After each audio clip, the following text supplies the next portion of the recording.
அமைந்த இந்த பாடல் குமரேசனை புகழ்ந்து பாடுகிறது.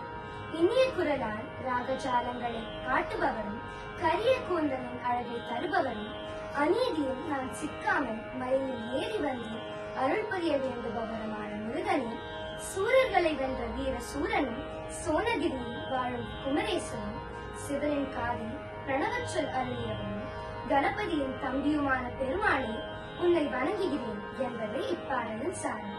இப்போது நாம் கீத வினோத திருப்புகழை பாடி முருகனின் அருளை பெறுவோம்.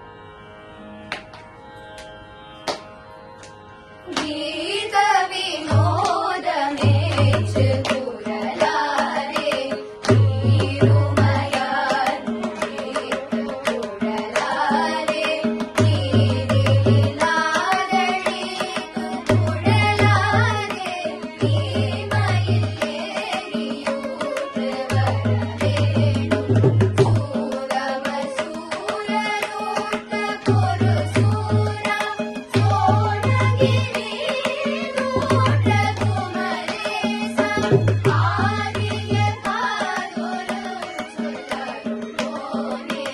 Bye.